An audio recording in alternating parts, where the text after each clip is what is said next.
911, what's your emergency?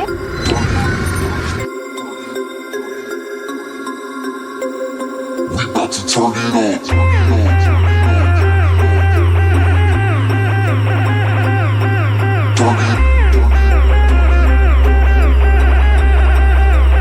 We about to turn it up. About to turn it up.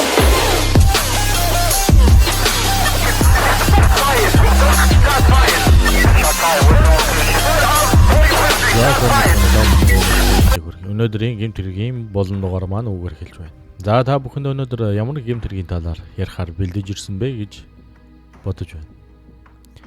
За миний бие бүгд найрамдах Солонгос улсын Гапен Йонсон хавцлын алгын хэргийн талаар бэлдэж ирсэн байна. За ингээд хэргийнхэн талаар товчхон яриад явчих. За 2019 оны 6 дугаар сарын 30-ны өдөр Янсабл гихч ерэн өөрийн ихнэр ийхээ түүний эрэгтэй найз Чонсо нарын хамт болон нийт 6 бүрэл түүний хамт бүгд найрамдах Солонгос улсын Гёнгэ дэмүүж Бөквион дүүргийн Гапен Йонсон хавцалт амархаар явсан байдаг. За тухайн өдөр Гапен Йонсон хавцлын гол эрэг дээр очиж бусдын адил гол улсад орж чөлөө цагаа зөв боловсон өнгөрүүлж бас нэг ганц нэг сүүжүү пиав ууж өдрийг өнгөрүүлжсэн. За Янсабл нь 3 метрийн өндөртэй хавцал дээр гарч гол руу өсөрөхөр шийдэж гол руу өсрөө орсон байт. За гол руу өсрөө орсны дараа Янсабл нь голд эндэж нас орсон. Тухайн үед бол ийхээ гээд эхнэр нь цагдаагийн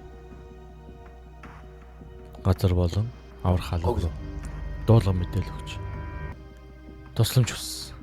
За ингээд аврах халуун ирээд Янсаблыг голоос гаргаж иртэл Янсабл аль үжинэ амьсгал хураасан байдалтай байсан. За ингээд хууль хяналтын байгууллагын хэргийн газрын үзлэг хийж мөрдөн шалах ажиллагааг явуулж дүнэлтээ гаргасан. За ямар дүнэлт гарсан бэ гэхвэл Талигач Янсабл нь өөрийн буруутай үйл ажиллагааны улмаас голд эндэж нас орсон байна. Ямар нэгэн гадны нөлөө байхгүй гэж дүгнүүц мөн шүүх хэмлэгийн дүгнэлтээр усан тосолдож живж нас орсон байна. Гадны нөлөө байхгүй гэсэн дүгнэлтүүдийг гаргасан. Ингээд энэ хэргийг шийдвэрлсэн ямар нэгэн гадны нөлөөгүй гэсэн учраас тухайн хэрийг хаасан байдаг. За түүнээс хойш Талигач яар гэрээс гомдол гаргасан сарын дараа. За ямар гомдол гаргасан бэ гэхээр хэрэг учрал болсон өдөр хэргийн газрын үзлэгийг дутуу дүлмгхэн хийсэн. Тухайн ойр арчмын камерын бичлэгийг шүүж үзээгүй гэрчийн мэдүүлгүүдийг дутуу авсан гэх гомдлуудыг гаргаж эхэлсэн. Мөн дээр нь Талигач эхнэрийн ихээ даатгалын компаниуд руу бас гомдол гаргасан. Даатгалын компани мөнгө өгөхгүй байна. Амь насны даатгалын мөнгө өгөхгүй байна манай нөхрийн гэх зэрэг юм гомдол гаргаж хэвлэл мэдээлэл хэрэгслэх хандаж эхэлсэн байдаг.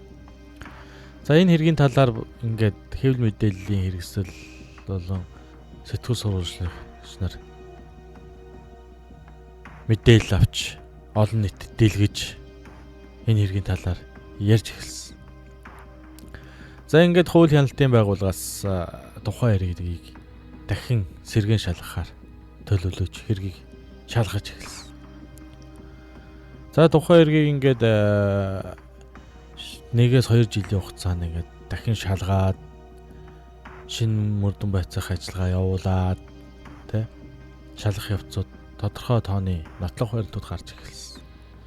За ямар нотлох баримтууд гарч эхэлсэн бэ гэхээр ийхээ чүү хонсоноос холбогдолтой нотлох баримтууд гарч эхэлсэн.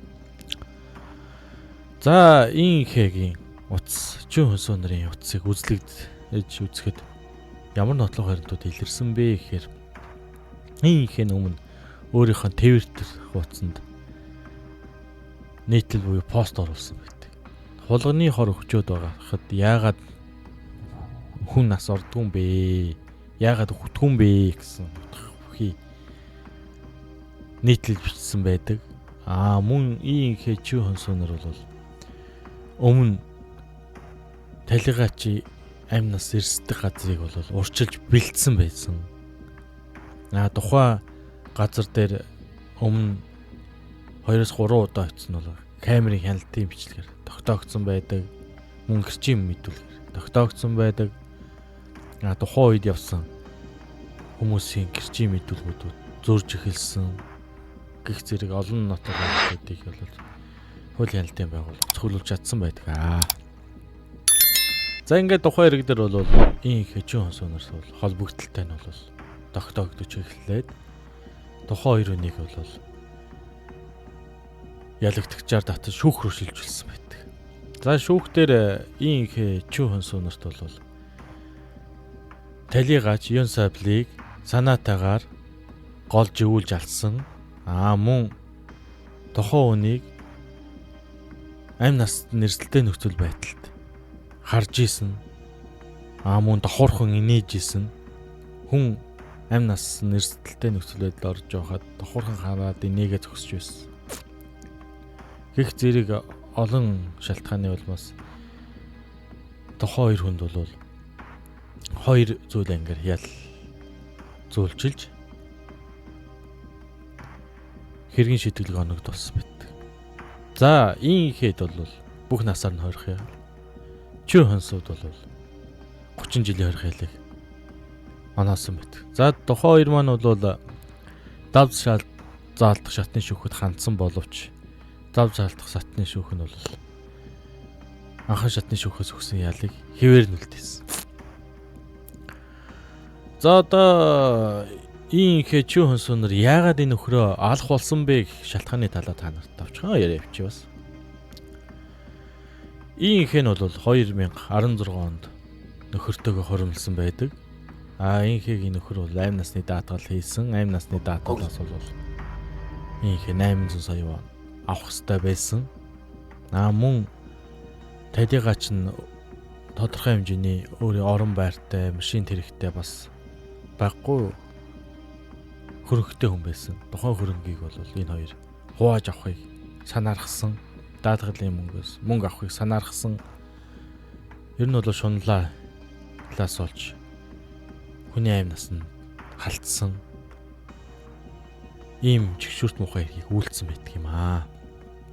За энэ хэгийн бол амьдралын талаар давчхан хэлэхэд бол энэ хэн бол 1991 онд төрсэн 31 настай байсан тухай.